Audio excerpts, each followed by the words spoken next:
இப்போ நம்ம மூணாவது ஸ்கோர் கார்டு பார்க்க போகிறோம். இவர் மார்னிங் பேட்ச் ஸ்டூடெண்ட்டு, இவரும் நம்ம ஸ்டூடெண்ட் தான். ஸோ இவர் வந்து பார்த்தீங்கன்னா, இவரோட ஸ்கோர் பாருங்க. இவர் வந்து பிஹெச் கேண்டிடேட்ல வருவார். இவரோட ஸ்கோரு கிட்டத்தட்ட வந்து பார்த்தீங்கன்னா 60 ரீசனிங்கு, அதில் 12.75, அதாவது மினிமம் கட் ஆஃப் 4, இவர் 12 எடுத்திருக்காரு. அதே மாதிரி வந்து பார்த்தீங்கன்னா ஜென்ரல் அவேர்னஸ் பாருங்க, எவ்வளோ ஸ்ட்ராங்காக இருந்திருக்காரு பாருங்க. 13 மார்க் எடுத்திருக்காரு. 50க்கு வந்து பார்த்தீங்கன்னா 13 மார்க். மினிமம் கட் ஆஃப் வந்து பார்த்தீங்கன்னா 1 மார்க்கு. அது நல்லாவே வந்து பார்த்தீங்கன்னா கரண்ட் அஃபேர்ஸ் வந்து பார்த்தீங்கன்னா கரெக்டாக பண்ணியிருக்காரு. அதாவது பேப்பர் படிச்சிருக்காரு. ஓரளவுக்கு வந்து பார்த்தீங்கன்னா அவர் பண்ணியிருக்காருன்னு அர்த்தம். ஸோ இந்த ஸ்கோர் வந்ததுன்னா ஸோ நல்ல ஸ்கோர் தான் இது அவரை பொறுத்த வரைக்கும். தென் இங்கிலீஷ் வந்து பார்த்தீங்கன்னா 40ல் 18 எடுத்திருக்காரு.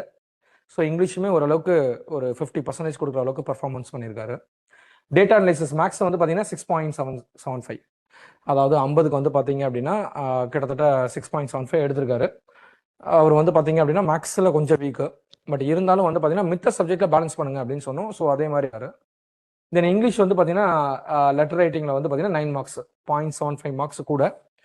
ஸோ அதுலேயுமே வந்து பார்த்தீங்கன்னா ஓரளவுக்கு ஸ்கோர் பண்ணியிருக்காரு. Then next 225 marks out of 225ல 60 மார்க்ஸ் வந்து பார்த்தீங்க அப்படின்னா எடுத்திருக்காரு. அதில் மினிமம் கட் ஆஃப் வந்து பார்த்தீங்கன்னா 50.75. இவரையுமே பாருங்களேன், ப்ளஸ் 10 மார்க், அதாவது வந்து பார்த்தீங்கன்னா 9.25, அப்ராக்சிமேட்டாக 10 மார்க் அதிகமாக இருக்காரு, கூடுதலாக இருக்காரு. ஸோ அவரோட போஸ்டிங்கில் வந்து பார்த்தீங்க அப்படின்னா 10 மார்க் கூடன்றது பெரிய விஷயம்.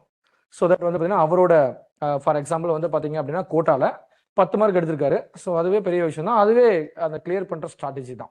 ஸோ தட் இவரும் வந்து பார்த்தீங்க அப்படின்னா கிளியர் பண்ணிட்டாரு. ரைட். ஸோ தட் வந்து பார்த்தீங்க அப்படின்னா இவர் இந்த வருஷம் வந்து பார்த்தீங்கன்னா எக்ஸாம் எழுதினவர். இது ஃபர்ஸ்ட் அட்டெம்ப்ட் இருக்கு. இந்த ஃபர்ஸ்ட் அட்டெம்ப்ட்லேயே வந்து பார்த்தீங்கன்னா நல்ல ஸ்கோர் எடுத்திருக்காரு.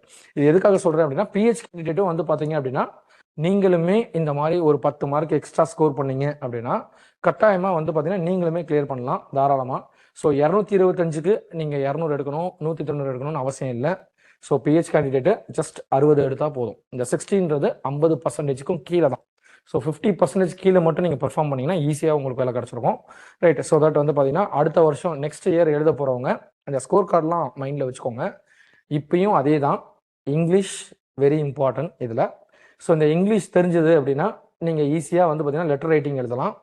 அது போக வந்து பார்த்தீங்கன்னா பேப்பர் படிச்சிங்கன்னா இங்கிலீஷ் வந்துடும். ஆட்டோமேட்டிக்காக கரண்ட் அஃபேர்ஸும் வந்து பார்த்தீங்கன்னா கிளியர் பண்ணிடலாம். ஒரே ஒரு விஷயம், நியூஸ் பேப்பர் மட்டும்தான்.